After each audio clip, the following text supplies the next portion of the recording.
right, babies, it's that time again. Oh yeah.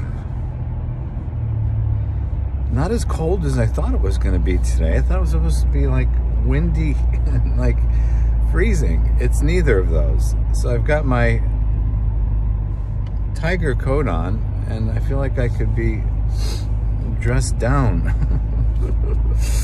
Oh well.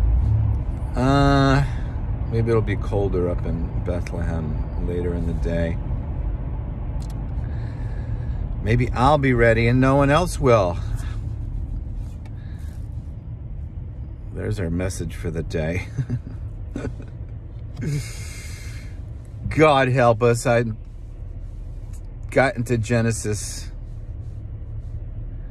The whole story. This is Genesis 23. The whole story is Abraham wrangling some kind of deal with some guy to buy a field so that he can bury his wife, and is successful in it. Wow, really fascinating. I'm not even going to talk about it. I'm not even going to give it an allegorical, metaphorical consideration. Just forget it. So because of that, I jumped into the Aquarian Gospel of Jesus the Christ, and I should remember the chapter I'm in. So for those of you who want to check it out, I think it's like chapter 90, something like that. It's a very familiar story, as it often is in this book, because he just basically is this guy named Levi. I can't remember his first name right now. Or no, Levi Dowling. He wrote the book at the turn of the century, somewhere around 1908, and you know, he's just borrowing a lot from the Gospels, but putting Jesus in a different, in a non-judgmental light, let's put it that way. And so the stories that I was looking at were about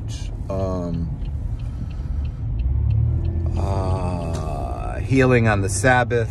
The Pharisees are, you can't change people's lives on the Sabbath.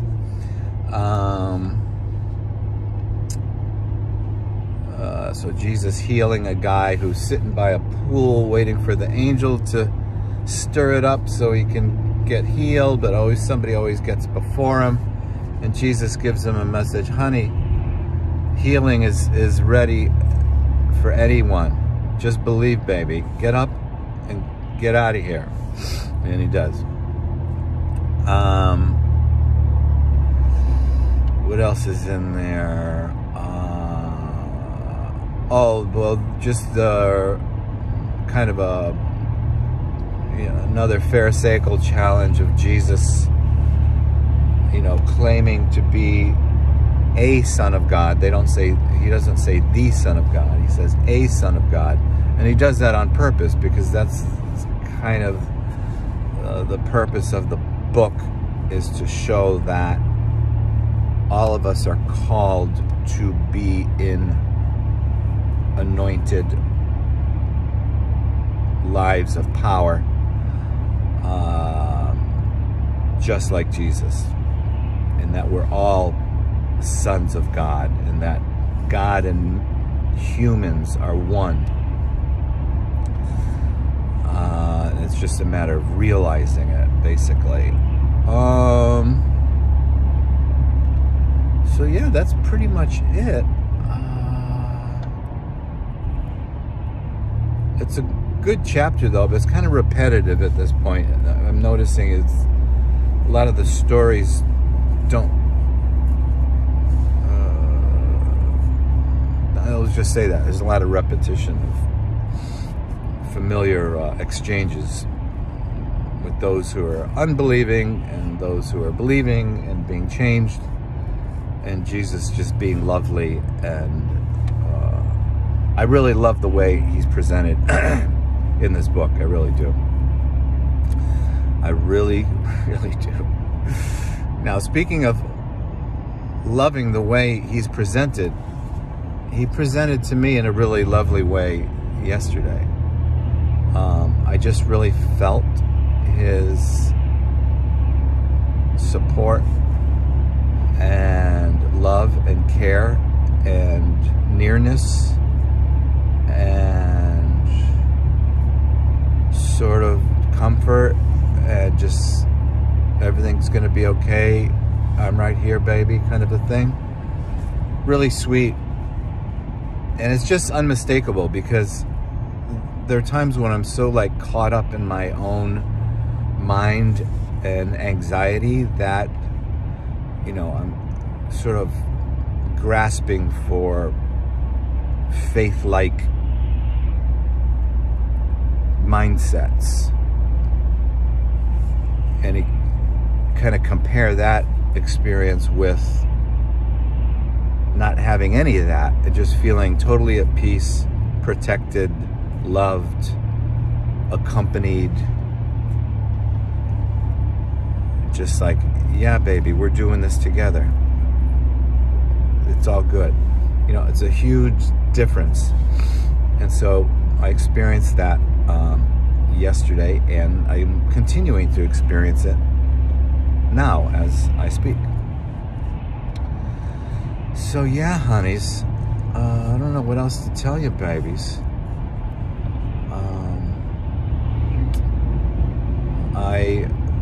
I recommended the Aquarian Gospel to someone, and he gave it to a significant other in his life, and so it'll be interesting to see now if that book has a positive impact on both her and or the relationship.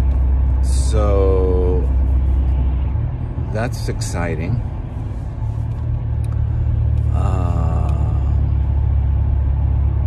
Didn't play piano yesterday, just kind of focused on prayer and editing my YouTube stuff, just like eliminating so many Christian things that are just, oh my, I've been saying to God lately, like, I don't know how you do it, baby. It must be because you're God. Oh yeah, that's probably how you do it. Oh my, I just can't. I can't take it. You know, I feel like, you know, if I was God, I'd be like throwing thunderbolts and saying, hey, that thing I told you about, I would never flood the entire planet again. Well, I'm reconsidering that. Goodness gracious. So what am I all upset about? Where do I begin? It's just so much of it just strikes me as performance-based instead of sharing. Like this stuff, like I do with you, I'm just sharing with you where I'm at. You know, sometimes it's maybe more interesting than other times, but I just want you to see where I'm at, because I think it's more powerful for people to see where we're at. That real life and real faith is engaging and inspirational and powerful, whereas performance is utterly putrid and repugnant and nothing like Jesus and nothing personal. It's all like fluffing up feathers and showing either how smart they are, or you know, how many Bible verses they can put together, or you know, and even the worship to me just is just like, you know, calling out to Jesus like he's far away, and if they sing hard enough, maybe he'll come close. It's like, Jesus is here. He loves you. Share the love.